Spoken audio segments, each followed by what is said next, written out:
What's up, YouTube? This is Too Raw for TV. All right, so shout out to Ticket TV for putting this out there because I hadn't heard about this. I don't really watch First Take, so I was oblivious to this. So they talked about the tape that has been out there for several days now that shows UFC head honcho Dana White slapping the taste out of his wife's mouth. I mean, pimp slapped her, right?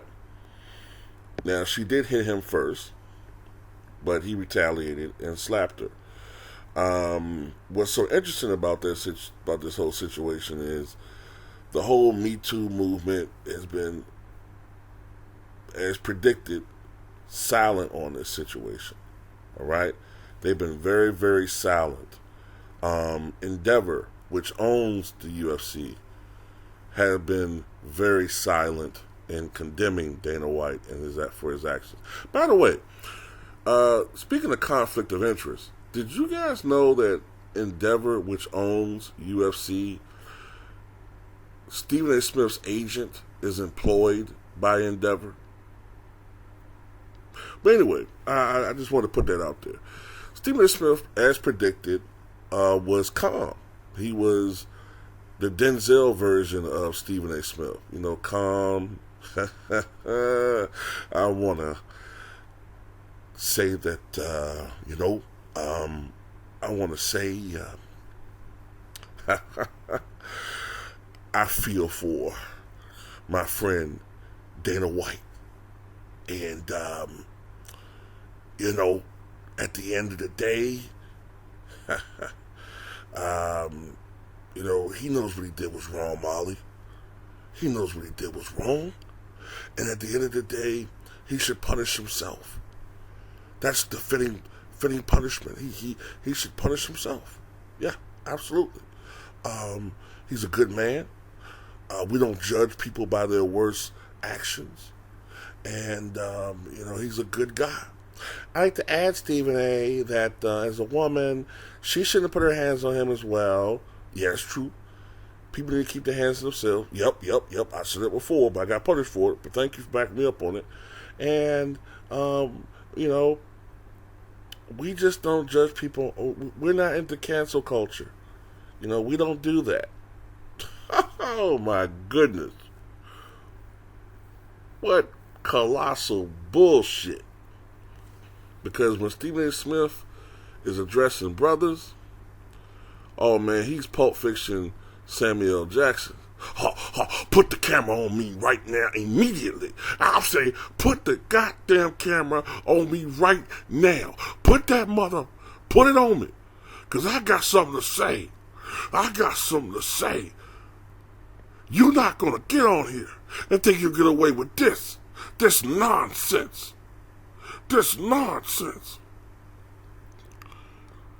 So let me see something here. Not condoning either one of these situations, but a man is on his social media platform and he shares the link to a 4-year-old movie that apparently beforehand nobody gave a fuck about. Right? If this movie was so heinous, why didn't no one give a fuck about this movie beforehand? But he shares a link to this movie, and the whole world just falls apart on social media. The whole world falls apart according to the media. When people that I know could care less. Now, mind you, media had nothing to say about the sales of this movie. They didn't try to hinder people from buying the movie. As a matter of fact, sales of the movie and interest in the movie probably went up 200%. But Kyrie sharing a link, all of a sudden, became the most heinous crime since the O.J. Simpson murders.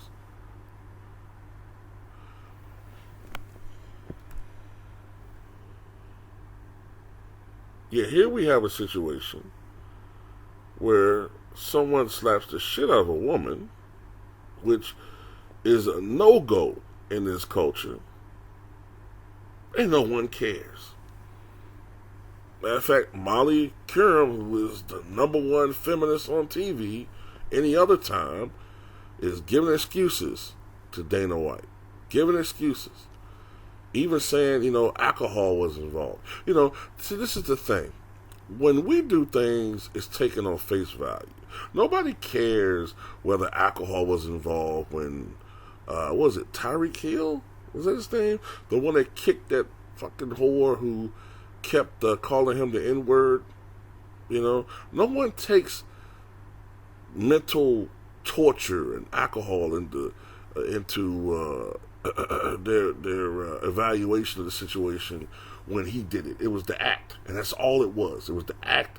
He should have known better, and blah, blah, blah, blah. But with other people, it's, alcohol was involved, and you got to blame the other party as well, and it's none of our business, and, we can't go around counseling people, and, they was having a bad day, and, the medications didn't mix right, whatever.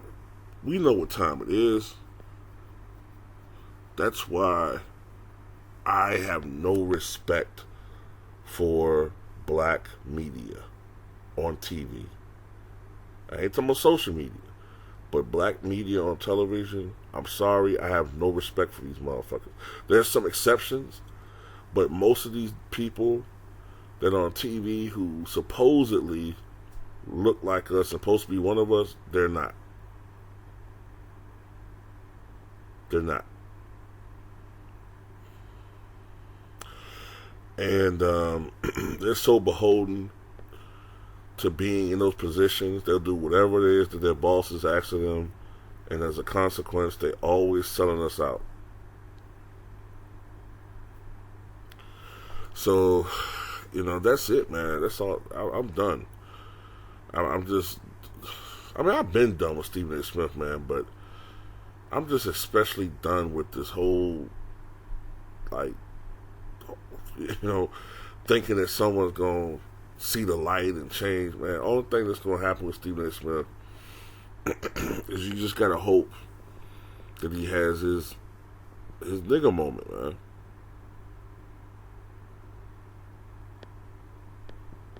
That's all you can hope for. Because that was disgraceful. That was disgraceful. We know good and damn well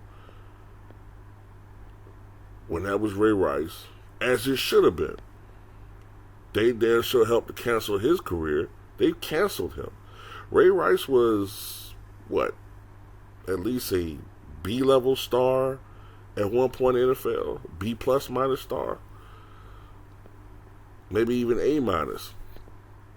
They canceled his career.